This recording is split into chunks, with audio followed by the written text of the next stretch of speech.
avec cette fois donc un exposé de Bertrand Font, qui est conservateur du patrimoine au service historique de la Défense, qui est également docteur en histoire et qui est le co-directeur de l'ouvrage collectif L'âge d'or de la cavalerie, publié par Gallimard et le ministère de la Défense en partenariat avec le musée de l'Armée. Un très bel ouvrage paru en 2015.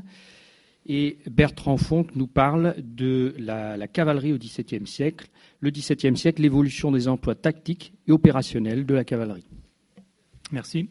Et merci au musée de l'Armée pour son invitation. On a en général une image duale de l'évolution de la cavalerie au XVIIe siècle, notamment en France. C'est d'abord l'image d'un âge d'or des troupes montées, avec les charges glorieuses menées par Condé à Rocroi notamment. C'est l'époque des batailles de la guerre de 30 ans, considéré souvent plus généralement comme un âge d'or de l'art de la guerre, un âge de la guerre de mouvement marqué par les grandes figures de Gustave Adolphe, de Turenne, etc. Et d'autre part, pour le second XVIIe siècle et les guerres de Louis XIV, malgré les victoires, c'est plutôt l'image d'une guerre dominée par l'infanterie, devenue reine des batailles, et la guerre de siège, promue au rang d'art par Vauban notamment.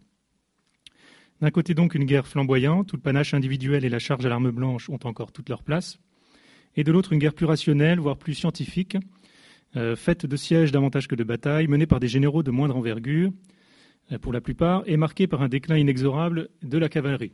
Telle est l'image qu'on peut en retenir. Alors si je grossis un peu le trait en présentant ces deux images opposées de la guerre à cheval au XVIIe siècle, c'est évidemment pour mieux nuancer ces représentations. Certains historiens, non sans argument, ont ainsi avancé, par exemple, que la cavalerie française vit une sorte d'apogée dans les années 1690. J'y reviendrai. Ce qu'il faut retenir, c'est que la cavalerie et son emploi connaissent d'importantes évolutions durant ce siècle de fer, évolutions que j'évoquerai au fil de mon propos. Ces évolutions sont assez nettes et rapides, bien que non uniformes, au cours de la grande conflagration européenne qu'est la guerre de 30 ans, mais il ne faut pas pour autant sous-estimer le rôle de la cavalerie dans la période qui suit, ce rôle à la fois dans la bataille et plus largement dans le cours des campagnes. Par ailleurs, le combat à cheval reste le porteur des valeurs chevaleresques et nobiliaires. La charge demeure, comme l'assaut lors des sièges, le théâtre privilégié de l'expression de la bravoure individuelle. Et il est particulièrement intéressant d'analyser de ce point de vue les écarts entre la réalité des pratiques d'un côté et les discours et les représentations de la guerre de l'autre. C'est d'ailleurs une question qu'il faut toujours garder à l'esprit quand on se penche sur les sources et qu'on exploite les écrits du temps, qu'il s'agisse des correspondances des généraux, des mémoires des officiers. Les discours des officiers nous en apprennent en effet autant sur les idéaux qui fondent l'éthique nobiliaire du temps que sur les pratiques réelles du combat.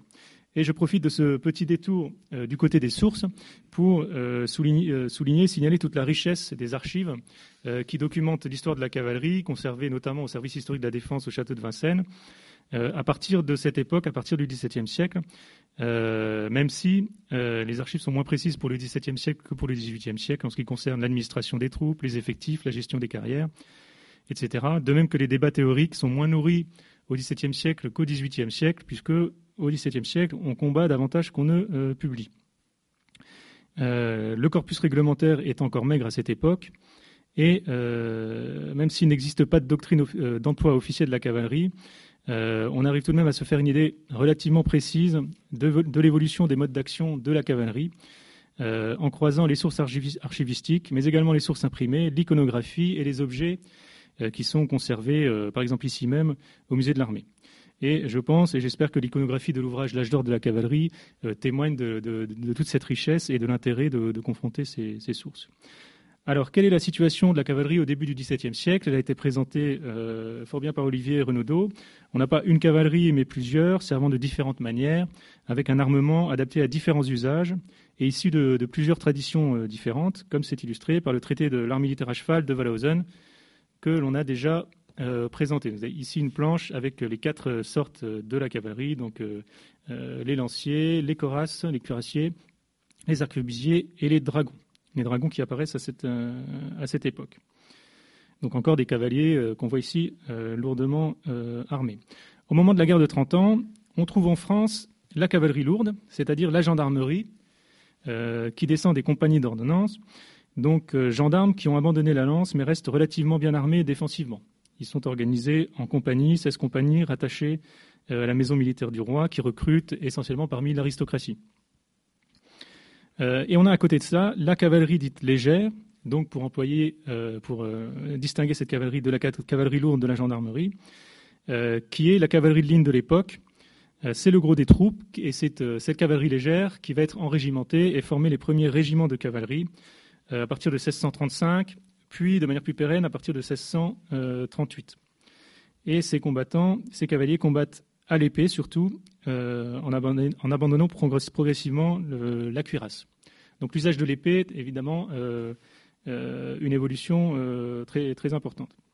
On trouve à côté de cela encore des pistoliers et autres arquebusiers qui privilégient le feu. Certains cavaliers sont dotés d'armes de plus longue portée pour fournir un appui-feu, donc carabins, mousquetaires, puis dragons. Les dragons apparaissent aussi en 1635 en France. Donc il s'agit d'une infanterie montée qui combat plutôt à pied et qui est utilisée pour sa puissance de feu et sa polyvalence. Ailleurs existent d'autres types de cavalerie. La cavalerie lourde, par exemple les hussards polonais, qui utilisent encore la lance. Plus tard, pendant la Révolution anglaise, on connaît les Ironsides de Cromwell. L'Europe centrale et orientale connaît, elle, un développement particulier de cavalerie plus légère. C'était déjà le cas dans les siècles précédents. Donc, types de cavalerie qui sont importés progressivement en Europe occidentale, ainsi des Croates ou Cravates qui excellent dans l'exploitation des territoires encore pendant la guerre de 30 ans. Mais partout au cours de la première moitié du XVIIe siècle, la cavalerie connaît un phénomène général d'allègement des protections individuelles, ça a été évoqué. Les cuirassiers gardent l'armure aux 3/4, puis seulement on passe à la demi-armure, le cuir remplace le fer, et ne subsiste, Olivier Renaudot l'a bien montré, que dans certains corps, les cuirasses, parfois les casques. Il faut ici rappeler également les limites de l'armement. Ces pistolets à rouet ont une faible portée, ils sont peu précis et ils sont utilisés en bonne part seulement à brûle-pourpoint. On voit ici l'exemple d'une sorte de calot et on le voit très bien dans les représentations du temps. Alors comment la cavalerie est-elle utilisée à cette époque au combat ? Il faut rappeler les principes qui sont ceux du second XVIe siècle. Une certaine primauté du feu, des dispositifs plutôt en profondeur plutôt que la haie qui était utilisée par les lanciers, l'utilisation de la caracole.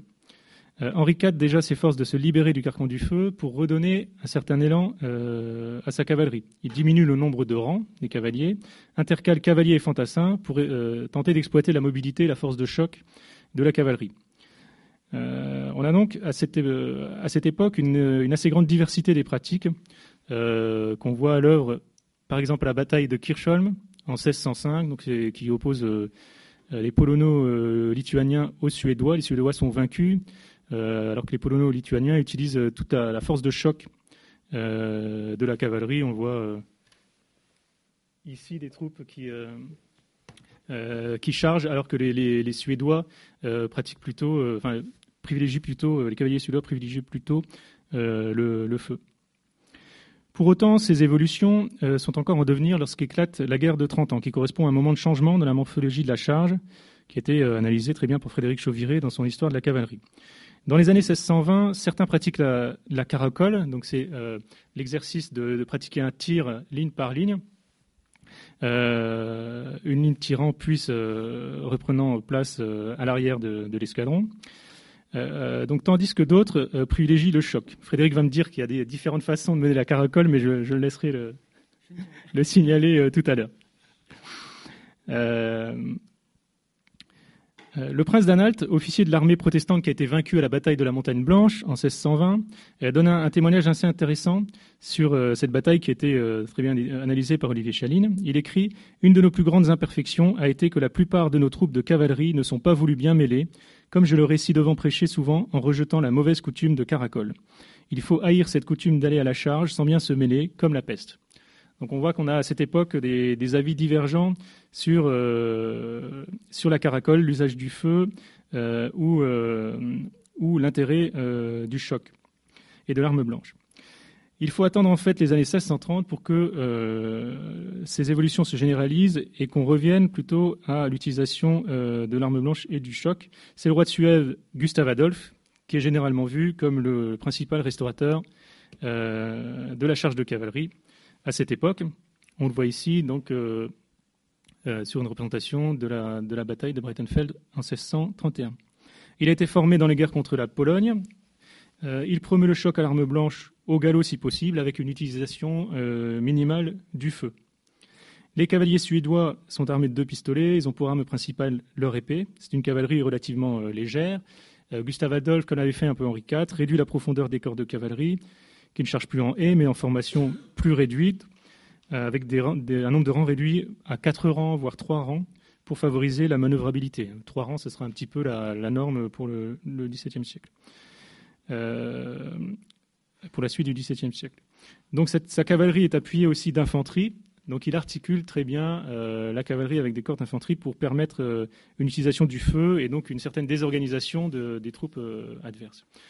Le feu ne disparaît pas et les premiers rangs des cavaliers tirent toujours un coup de pistolet, si possible après la salve de l'ennemi, puisque, comme dans l'infanterie d'ailleurs, à cette époque, les contemporains considèrent que celui qui retient le plus longtemps son feu sera celui qui fera le plus de dégâts. Sur cette bataille de Breitenfeld, on a un autre témoignage, celui de l'officier écossais au service de la Suède, Robert Monroe, qui écrit au sujet de cette bataille.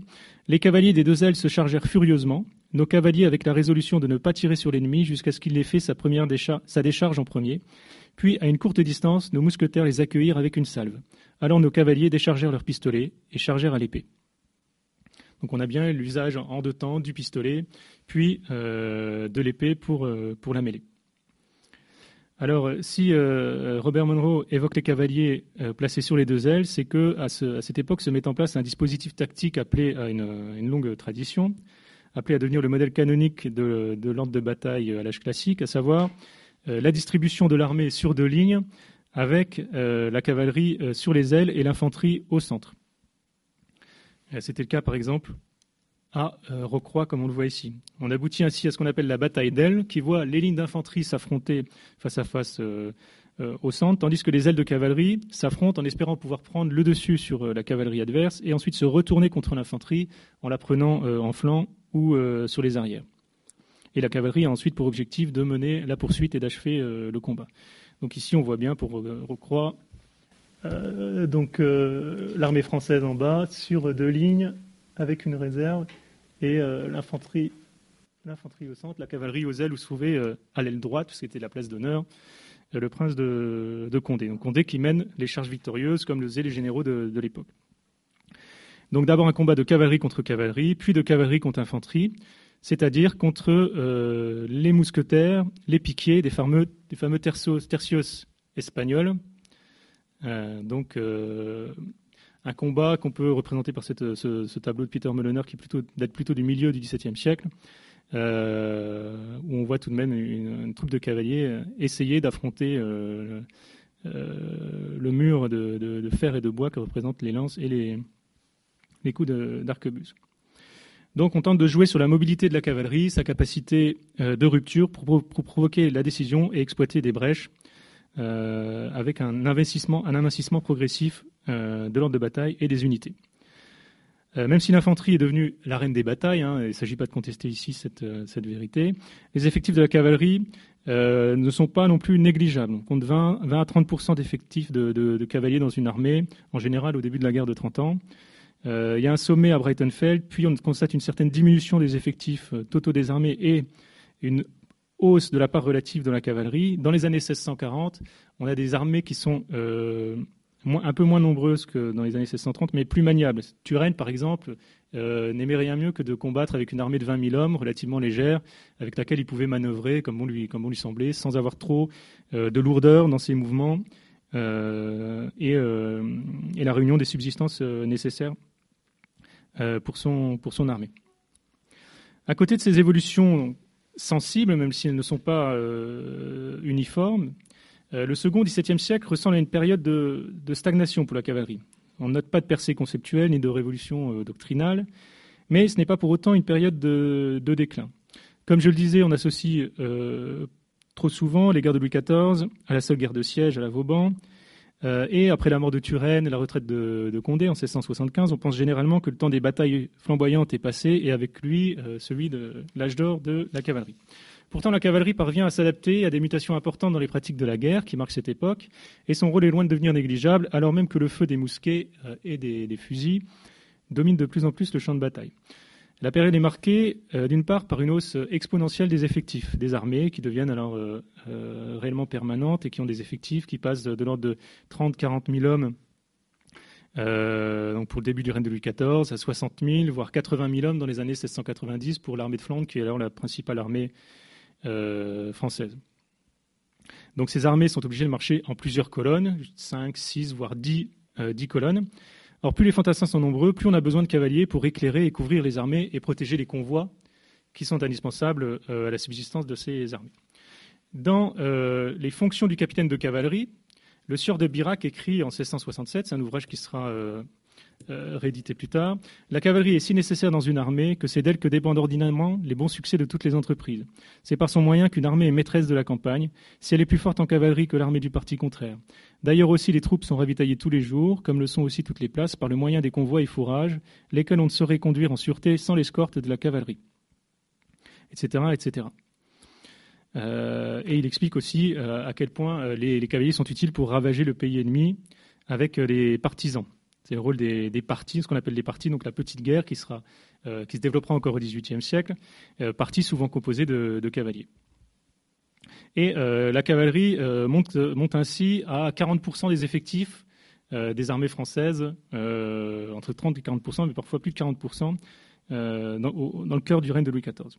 D'un point de vue opérationnel, on assiste à un besoin de polyvalence, d'où le développement spectaculaire des unités de dragons dans les années 1670-1690, et un début de spécialisation des troupes qui tentent notamment de répondre à ce besoin croissant de troupes dédiées aux reconnaissances et la couverture des armées, aux missions induites par l'exploitation des territoires, voire même des missions de police. C'est le cas des dragons utilisés lors des dragonnades contre les protestants. Utile à la levée des contributions, au harcèlement des convois, etc. D'où l'apparition en France des hussards. En 1692, les premières unités de hussards sont formées. Il y en avait déjà eu dans les années 1630, mais sans lendemain. Évidemment, l'augmentation des effectifs de la cavalerie contribue à l'augmentation générale des effectifs des armées et à l'accroissement des besoins en subsistance, d'autant que la cavalerie a besoin de fourrage. Donc c'est un petit peu un cercle vicieux. La cavalerie permet la mobilité, mais en même temps alourdit les armées, et le besoin en fourrage devient un besoin tyrannique pour les chefs d'armée qui sont sans cesse obligés d'exploiter les territoires. Et ce besoin en fourrage devient un objectif en soi qui empêche d'essayer d'atteindre des objectifs opérationnels plus ambitieux. Alors si les effectifs de la cavalerie croissent pour des raisons liées aux besoins des armées, comme j'ai dit, ou la stratégie privilégiée par les belligérants, on est dans des guerres d'usure souvent, les effectifs augmentent également du fait de l'importance que lui accordent les contemporains dans la bataille. Le théoricien d'Aurignac écrit par exemple en 1663 « C'est la cavalerie qui gagne ordinairement les batailles ». Et ça, c'est tenu pour une vérité jusqu'à la fin du siècle. La période est certes marquée par l'accroissement de la puissance de feu de l'infanterie, donc disparition progressive des piquiers au profit des fantassins armés de mousquets puis de fusils à la fin du siècle, donc pratiquant un feu de salve de plus en plus destructeur. Les lignes d'infanterie sont amincies, ce qui renforce en théorie la capacité de choc de la cavalerie, mais rend les contournements par les ailes plus difficiles. Par contraste, la cavalerie reste dans la bataille l'arme du mouvement et l'exploitation du succès. Des généraux comme Luxembourg, Villars ou Vendôme, pour en rester aux généraux français, en exploitent les possibilités.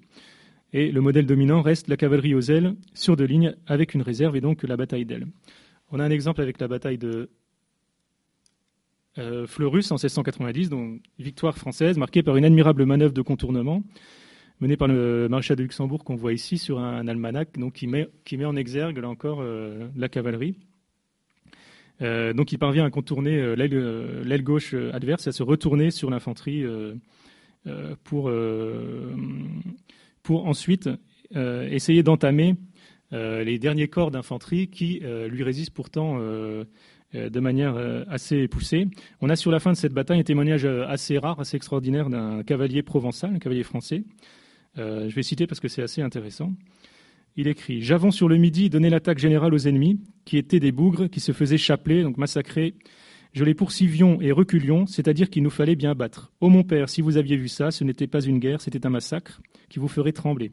Je n'avions pourtant pas peur, ni pensé d'aucune mort. Je n'ai regretté que mon camarade Lafleur tué d'un coup de Fauconneau. Dieu est son âme. Je ne trouvions point de gens pour donner des assistances. L'un criait « Je suis mort », pour de cela marcher cadet. Et puis après, ne faut rien dire. J'avons marché plus de 2 lieues sur des corps morts, dont il y en a encore qui criaient, et en avons tué tant que vous pouvez dire. J'avons poursuivi les parpaillots, parce qu'il y avait des huguenots qui avaient quitté la France après la Révocation, dans les armées anglo-hollandaises. Depuis que le monde est monde, n'aviez vu batterie si sanglante. Point de pitié, tout de carnage, sabre à la main. J'avons tué tant de gens que je ne sais. Il y a bien autre chose, Luxembourg a fait braquer le canon, tout plein de cartouches, contre un quartier des ennemis qui faisait le diable à quatre. Ils éclaircirent les rangs, et puis nous vînmes dedans et les rompîmes, et en fîmes un grand massacre. Donc c'est un exemple, en effet, où on voit l'utilisation de l'artillerie pour réduire les derniers carrés d'infanterie qui résistaient à la cavalerie, qui ne parvenait pas à les enfoncer. Louis XIV lui-même, qu'on décrit souvent comme attentiste, est convaincu de cet apport de la cavalerie, et il écrit ainsi au maréchal de Luxembourg en 1691. « Vous devez vous souvenir de vous servir de ma cavalerie plutôt que de vous engager à un combat d'infanterie où l'on perd beaucoup de monde et qui ne décide jamais de rien. » C'est un petit peu comme les combats maritimes où voilà, on se canonne et la mer n'en reste pas moins salée. C'est un petit peu la même idée qui prévaut dans l'esprit de Louis XIV pour le combat d'infanterie. Donc c'est assez paradoxal si on pense à la stratégie d'attente très défensive que Louis XIV met en œuvre à la même époque. Alors comment se déroule le combat pour les cavaliers à l'époque ? Il n'y a pas de doctrine d'emploi fixe. Les escadrons se forment sur 3 rangs. On a ici dans un traité italien du tout début du XVIIIe siècle l'ordre de bataille et la marche d'un corps de cavalerie. Donc les cavaliers sur 3 rangs. On privilégie de plus en plus l'arme blanche à la fin du siècle. Donc le sabre ou plutôt la forte épée qui a remplacé l'épée en 1679, avec des variations quant à l'emploi du pistolet, l'allure de la charge, la distance par rapport à l'ennemi à laquelle on se met à charger. À ce sujet, on note que les débats sont vraiment très importants. À l'intérieur même de l'armée, on cite souvent une lettre du maréchal de Duras écrite à Louvois en 1689. C'est un document qui est très souvent cité sur l'histoire de la cavalerie, qui est intéressant parce qu'il montre bien qu'il n'y avait aucune doctrine d'emploi fixe à l'époque et que les généraux en faisaient à leur guise. Et Duras l'explique bien. Alors, c'est ici, voilà cette lettre du maréchal de Duras à Louvois en 1689, donc conservée à Vincennes. Duras écrit « Il est bien malaisé d'empêcher un homme qui se voit certain d'être passé par les armes quand il ne se peut pas servir de son épée, de prendre son pistolet ou son mousqueton pour donner un peu de respect à son ennemi. » Donc Duras plaide pour une certaine souplesse et pour l'utilisation du feu. Il ajoute voilà, que Turenne ne faisait pas autrement à l'époque. Je ne sais pas si vous arrivez à lire. Turenne disait à ses cavaliers qu'il fallait leur donner dans le nez, ce qui voulait dire que celui qui irait le plus près des ennemis, ce serait lui qui battrait l'autre.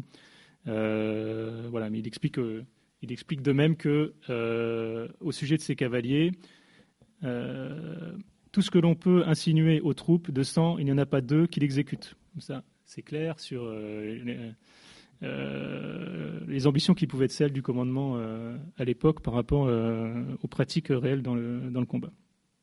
Alors évidemment, quant à l'usage de l'arme blanche, à cette époque, toutes les unités de cavalerie ne se valent pas. Et il faut signaler l'importance prise alors par le fer de lance de la cavalerie française que devient les troupes de la Maison du Roi, la cavalerie de la maison militaire du Roi, donc les mousquetaires, notamment les gardes du corps, qui s'imposent comme l'élite de la cavalerie. Donc c'est vraiment un corps d'élite, un peu comme la garde impériale sous le Premier Empire. Donc ces corps peuvent charger avec une cohésion, une discipline que n'ont pas les autres régiments de levée plus récentes. Il s'exprime par exemple à Leuze en 1691, un combat bien connu. Villars témoigne de la brutalité de l'épisode. La charge, écrit-il, fut peut-être la plus violente qu'on ait vue à la guerre. Il est rare que les escadrons soient aussi longtemps mêlés sans se faire plier. Il fallut presque, pour les renverser, tuer le premier rang à coups d'épée et le second. C'est une victoire à 1 contre 3 de la cavalerie française. Racine renchérit en écrivant que chaque cavalier français est revenu avec son épée sanglante jusqu'à la garde.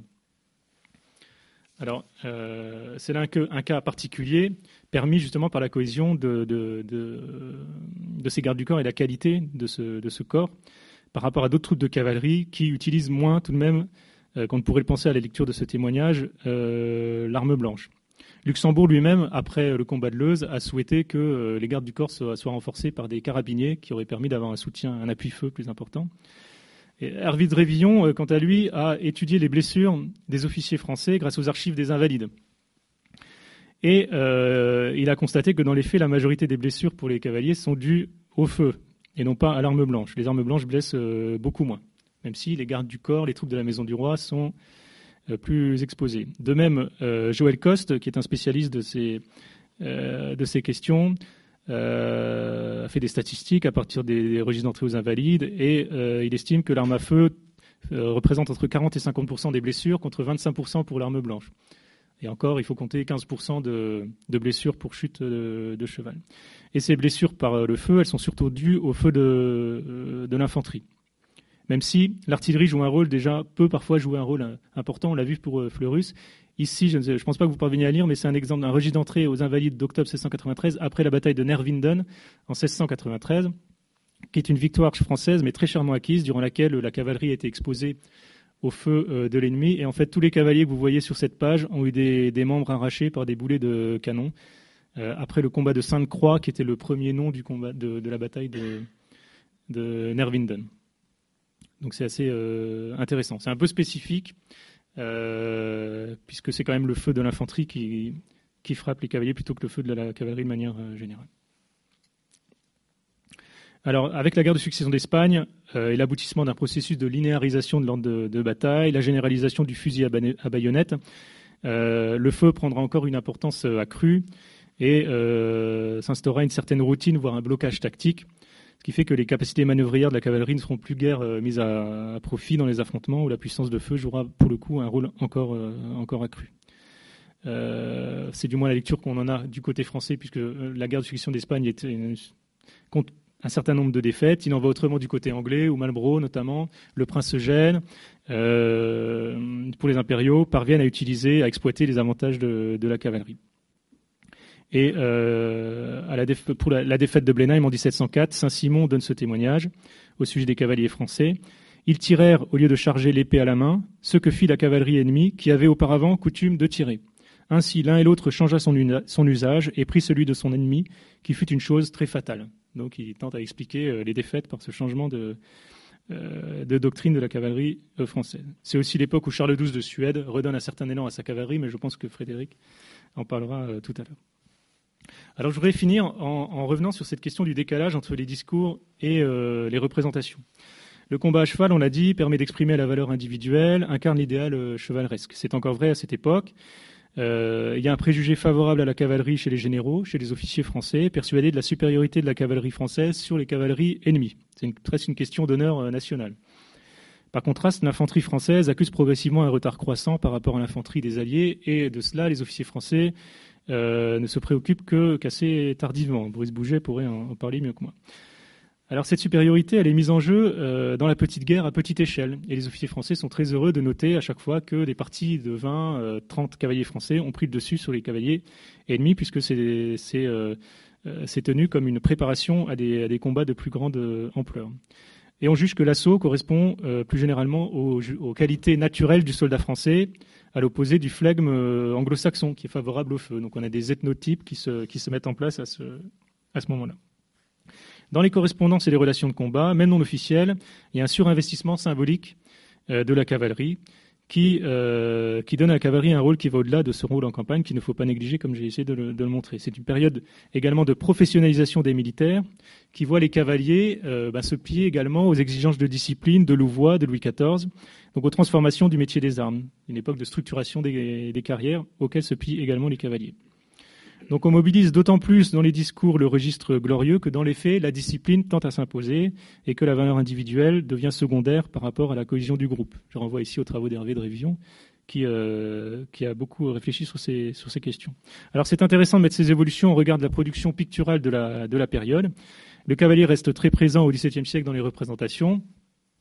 Il y a toute une école de peinture de genre aux Pays-Bas pour le premier XVIIe siècle, Sébastien Vranckx, Philips Wouverman, sans parler de Jacques Courtois, Van der Meulen de la première manière. Pour ce qui est de la France, on peut voir dans les représentations picturales que la cavalerie reste à côté des représentations de siège, et malgré l'importance accordée aux représentations de siège, elle reste très, très visible. C'est le cas ici du combat du canal de Bruges, 1668. C'est le seul combat en plaine qui est représenté pour la guerre de dévolution. Et on voit que Louis XIV, évidemment, est représenté en cavalier au milieu d'un combat auquel il n'a pas pris part. D'ailleurs, autre exemple connu, ce sont les portraits de souverains. Forcément, le roi qui combat est un roi cavalier. C'est pas propre à la France, puisqu'on a vu Charles Quint tout à l'heure. mais c'est vraiment, on ne peut pas passer à côté, si vous voulez. Autre exemple, par Joseph Parocel, la représentation du siège de Maastricht, 1673. Donc Parocel représente l'assaut de Maastricht par une sorte de combat de cavalerie auquel prend part, évidemment, Louis XIV. Autre exemple intéressant, ce tableau de Joseph Parocel, qui est un petit peu un artiste à part dans l'école française de l'époque. Ce tableau qui a longtemps été identifié avec la bataille de Leuze dont je parlais tout à l'heure, on voit vraiment une mêlée furieuse de cavaliers, a en fait été réalisé en 1683 pour la salle des gardes à Versailles. Les travaux de Jérôme de Laplanche nous en apprennent beaucoup sur ce tableau, qui, bien qu'il ne représente pas le combat de Leuze, reste tout à fait intéressant puisqu'on voit que dans les années 1680, on place dans la salle des gardes, donc en plein milieu de Versailles, un tableau montrant non pas une scène à la Van der Meulen, mais une charge de cavalerie qui montre toute la fureur de ces combats auxquels prennent part l'élite de l'aristocratie française. Et au XVIIIe siècle, il en sera de même. Ici, un autre exemple d'un autre tableau de Joseph Parocel qui est pour le coup consacré au combat de Leuze, tel que l'a identifié Jérôme de Laplanche. Je disais, cette mise en valeur de la cavalerie se poursuivra au XVIIIe siècle avec des artistes comme Charles Parocel ou François Casanova. Ici, un autre exemple, Jan von Lichtenburg et la bataille de Ramillies en 1706, où on a vraiment une scène de mêlée qui ressemble assez fortement aux mêlées de cavalerie du 1er et XVIIe siècle. Ce décalage entre les représentations et les pratiques, il se maintiendra, il ira même en s'amplifiant jusqu'à la guerre de 70 et à l'après-guerre de 70 avec les charges sacrificielles de 70. Donc pour conclure, alors que la cavalerie est souvent laissée de côté au profit de l'infanterie ou de l'art du siège, même dans les travaux des historiens, la cavalerie c'est un petit peu un angle mort de l'étude sur ce qu'on appelle la révolution militaire à l'époque moderne. L'étude de la cavalerie permet de jeter un œil neuf sur l'histoire générale des pratiques de la guerre et ses évolutions, de revenir parfois sur des idées reçues. Même si elle est surreprésentée et surévaluée dans les discours par rapport à l'infanterie et à l'augmentation de la puissance de feu de l'infanterie, la cavalerie demeure bien souvent l'arme de la décision dans la bataille. Et elle est plus que jamais indispensable à la marche des armées à un niveau plus opérationnel. Il faut aussi retenir une assez grande diversité dans les pratiques. C'était le cas précédemment et ça l'est encore. Il n'y a pas une pratique, il y a des pratiques, des cavaleries à cette époque. Il n'y a pas de doctrine d'emploi unique. Et on constate finalement que la cavalerie a su s'adapter aux évolutions de l'art de la guerre. Ce conservatoire des valeurs nobiliaires, comme l'écrit Hervé de Révillon, donc attaché aux formes les plus traditionnelles du combat, a été aussi un laboratoire des évolutions de l'art de la guerre à cette époque et un laboratoire de la professionnalisation des armées à cette période. Je vous remercie.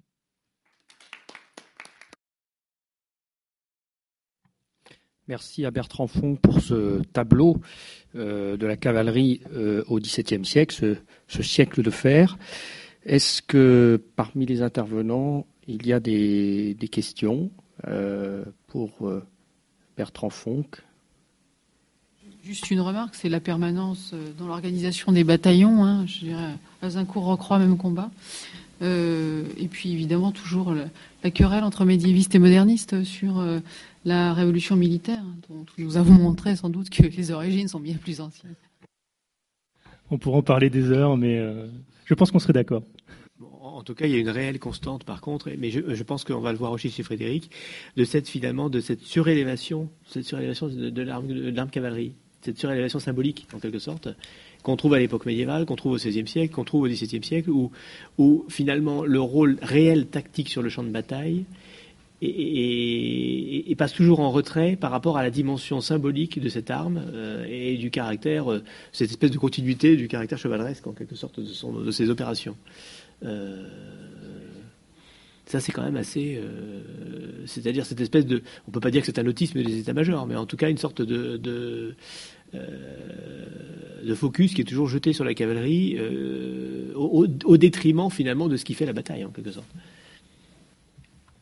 Tout à fait. Je pense qu'il faut souligner la continuité. Je pense également qu'à cette époque, pour le XVIIe siècle, et l'époque qui m'intéresse,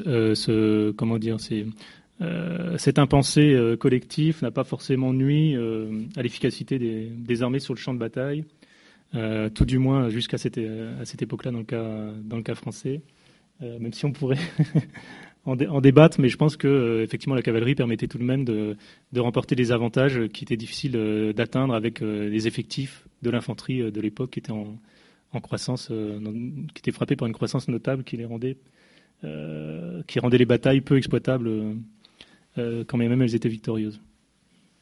Oui, je pense que David Parrott, notamment dans ses études sur la guerre de 30 ans, a mis en évidence ce phénomène. Le rôle de l'infanterie s'accroît, les effectifs de l'infanterie s'accroissent, mais paradoxalement, à cette guerre de 30 ans, on voit que cette infanterie qui est encore équipée de piques est peu mobile et qu'elle constitue au centre de l'ordre de bataille une sorte d'élément statique qui va entraîner un peu une paralysie des mouvements au milieu, et que finalement la décision aura tendance à se faire sur les ailes, parce que c'est sur les ailes que l'on va mettre la cavalerie, qui va pouvoir exploiter sa mobilité, sa manœuvrabilité, et alors que les infanteries sont aux prises et ont du mal à se départager, puisqu'elles ont chacune une puissance de feu ainsi qu'un certain nombre de retranchements de campagne qui sont mis en place et qui les neutralisent. Donc pendant qu'elles se neutralisent, eh bien les cavaliers vont régler leur affaire de leur côté aux ailes, et la cavalerie qui l'emporte aura ensuite tout loisir pour enrouler le dispositif ennemi et venir prendre à revers l'infanterie ennemie, qui dès lors ne pourra plus espérer gagner, mais simplement se retirer sans trop de dégâts. C'est un schéma qu'on retrouve assez fréquemment au XVIIe et encore au XVIIIe siècle. Je vais l'évoquer tout à l'heure. Alors, j'avais peut-être une question pour Bertrand. Tu termines sur les représentations picturales, les peintures. Et je me suis toujours demandé, j'ai eu du mal à m'appuyer sur ces représentations. Dans quelle mesure on peut s'appuyer vraiment sur elles pour essayer d'avoir des éléments concrets et pratiques du combat de cavalerie, au-delà des codes picturaux? Non, mais effectivement, je pense qu'il y a beaucoup de codes. Ces représentations de bataille, la peinture de bataille est peut-être l'une des plus codifiées qui soit en histoire de l'art. Enfin, je ne suis pas historien d'art, mais je pense que effectivement, c'est difficile difficile, oui, de se fonder sur l'iconographie, cette iconographie de la grande peinture en tout cas, pour essayer de toucher à la réalité du combat, si tant est qu'on puisse toucher à l'expérience combattante d'une bataille qui a concerné des dizaines de milliers d'individus. Mais non, je suis d'accord avec cette analyse, quand bien même, on a de plus en plus on peut avoir des artistes comme Charles Parrocel qui ont combattu eux-mêmes, qui ont appartenu à des unités de cavalerie, qui peuvent avoir une vision plus liée au terrain.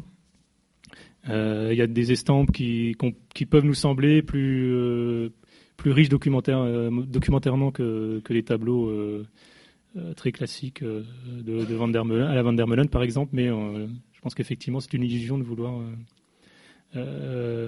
toucher du doigt la réalité du combat, quand bien même certains artistes sont quand même attentifs à la question des équipements, mais là c'est vrai qu'en plus, la plupart de ces compositions sont vues du côté du roi, du côté du maître des armées.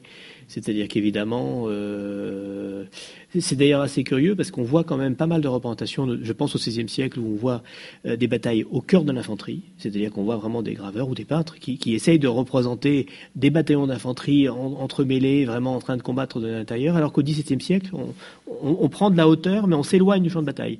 C'est-à-dire que c'est toujours des points de vue un peu élevés depuis une colline, où on voit le roi depuis l'arrière qui envoie ses armées, mais finalement on voit pas grand-chose du combat lui-même en réalité. On parlait de la guerre de siège qui représente quand même une grande majorité des actions dans la seconde moitié du XVIIe siècle, et finalement des représentations rendant compte de la guerre de siège, elles sont rarissimes. On a une ou deux scènes où on voit des scènes de soldats montant à la tranchée, mais c'est quand même relativement rare par rapport à cette profusion de représentations très codifiées, où on a le roi sur son cheval cabré avec 2 ou 3 gardes du corps ou quelques courtisans autour de lui, et puis une mêlée assez confuse, quelques fumerolles dans le lointain qui évoquent le fracas du combat qui se déroule réellement en fait. Ou alors on a les campements, et donc le siège est un petit peu le prétexte pour représenter toute la variété des campements, les positions des armées autour des places assiégées. On a quand même pour le premier 17e au moins la peinture de genre qui représente les mêlées, les chocs de cavalerie, des attaques de convois, etc., qui montrent la guerre un petit peu au ras des pâquerettes, qui s'éloigne un petit peu des ors des états-majors.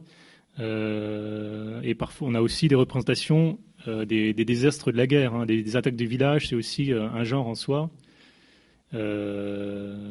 qui préexiste aux représentations qu'on associe plutôt à la période suivante, au XIXe siècle. Hein, l'exposition sur je crois que c'était les désastres ou les malheurs de la guerre à Lens qui montrait bien cette production. On a pour les XVIIe, les XVIIIe et les XVIe, voire auparavant, on a tout de même des représentations de ces malheurs de la guerre. Alors avec d'autres types de conventions sûrement, mais c'est représenté. Jacques Callot n'est pas un artiste isolé à cette époque. La salle a-t-elle des questions ? Bonsoir. Je suppose qu'à cette époque, les armes à feu n'étaient qu'un coup. À partir de quand les armes à plusieurs coups ont fait leur apparition ? Oui, pour étudier cette question, la généralisation des armes à feu à plusieurs coups n'intervient pas avant le XIXe siècle et on peut dire même le milieu du XIXe siècle, hein, en tout cas pour le combat d'infanterie. Hein. Donc effectivement, à l'époque, on a des armes à un coup, hein, et à chargement par la bouche. On voit d'ailleurs, pour revenir à ces tableaux, on voit parfois dans certains tableaux les cavaliers qui essaient de frapper de leur pistolet les cavaliers adverses. Après avoir tiré un coup de pistolet, ils utilisent le pistolet, tout ce qui leur passe sous la main pour frapper le cavalier ennemi. C'est d'ailleurs une des caractéristiques quand même de cette période, c'est qu'à partir du moment où se généralise donc dans la seconde moitié du XVIe siècle l'arme à feu comme même arme à battant du fantassin, finalement on a une énorme stabilité jusqu'au milieu du XIXe siècle, où le fantassin est doté d'une arme à feu à un coup, et donc le combattant d'un tertios espagnol des années 1570 a le même rythme de tir que le soldat de la guerre de Crimée. C'est quand même assez, il y a quand même une énorme stabilité des équipements militaires, voire même on peut dire presque une impasse tactique en fait, une impasse technique, que Boris a beaucoup étudié par ailleurs, mais qu'il faut garder en conscience en fait. Ce qui n'exclut pas l'existence d'ailleurs d'armes à feu à tir multiples, mais un peu exceptionnelles, comme celle qui est présentée par exemple dans l'exposition Chevaliers et Bombardes, qui a l'aspect il se présente sous forme d'orgue, hein, mais ce sont des instruments encore très limités. Hein. Deux petites remarques techniques. Vous avez parlé de fourrage. Il faut rappeler, parce que l'homme du XXIe siècle ne sait pas, la ration d'un cheval de guerre, c'est suivant sa taille de 25 à 35 kilos par jour, auquel s'ajoutent 25 à 35 litres d'eau, que la ration idéale, c'est un tiers de paille, un tiers de foin, un tiers de céréales, avoine, orge, voire blé, et que l'herbe verte, est en temps de guerre strictement proscrite, c'est réservé aux jours de repos où justement on purge le cheval. Et par ailleurs, haute donnée technique, le cheval va 2 fois plus vite que l'homme à pied, en moyenne dans la journée, et va 2 fois plus loin. 25 km par jour pour un fantassin à 4 km à l'heure, 50 pour un cheval à 8 km à l'heure. Et ce qui explique que les généraux et le roi sont à cheval, c'est comme ils veulent se déplacer rapidement d'un point à un autre. Et un général, lors d'une bataille, use facilement 2 voire 3 chevaux. Je ne parle pas de ceux qui sont tués. Je parle de fatigue du cheval, parce que comme il faut qu'il aille très vite d'un point à l'autre, le cheval fatigue plus vite, donc il lui faut plusieurs chevaux pour sa journée de bataille, en plus de ceux qui meurent sous lui. Oui, vous avez bien résumé certains des avantages et des inconvénients d'avoir des cavaleries nombreuses au sein des armées, et le fait ça explique le fait que les pertes et les besoins en remonte de cavalerie soient énormes, puisqu'on ne peut pas entretenir les chevaux de la manière dont il faudrait pendant les campagnes, et donc il y a des besoins qui sont très importants et que la France ne parvient que très difficilement à produire en fait. Oui, en fait, vous résumez là fort bien les éléments absolument basiques à prendre en compte dans l'art militaire de l'époque. Et à vous écouter, on croirait lire Puységur, qui est écrit dans les années 1730. Et on dirait des pages de Puységur où il résume, il développe ces problèmes logistiques de manière mathématique, avec de nombreux calculs, des estimations très précises, et il calcule effectivement les besoins journaliers d'un cheval, et il en arrive à une estimation pour une armée de peut-être 100 000 hommes. Et ces chiffres sont assez considérables, puisqu'on ne peut pas fourrager en permanence sur place. Il faut transporter par chariot une partie de l'alimentation animale, et donc ne pas trop s'éloigner des magasins. Et c'est véritablement un fardeau logistique dont les généraux doivent et savent tenir compte en général. Et puis, il émet également cette réflexion. Je crois qu'il est dans la même proportion d'une vitesse double du cavalier sur le cheval. Il en parle de la même manière. Donc, cette mobilité, cette vitesse, c'est ce qui rend la cavalerie irremplaçable jusqu'au 19e. Jusqu'à la fin du 19e siècle, pourrait-on dire, tant que cette mobilité, cette vitesse qui permet la surprise, ne sont pas balayées par la puissance de feu sur le champ de bataille, en fait. Alors, nous allons maintenant passer au dernier exposé, et c'est Frédéric Chauviré qui va le prononcer. Frédéric Chauviré est docteur en histoire, il est chercheur associé au CNRS. Il est également co-directeur de l'ouvrage collectif L'âge d'or de la cavalerie, donc paru chez Gallimard et au ministère de la Défense en partenariat avec le musée de l'Armée en 2015, en 2015, en 2015, en 2015, en 2015, en 2015, en 2015, en 2015, en 2015, en 2015,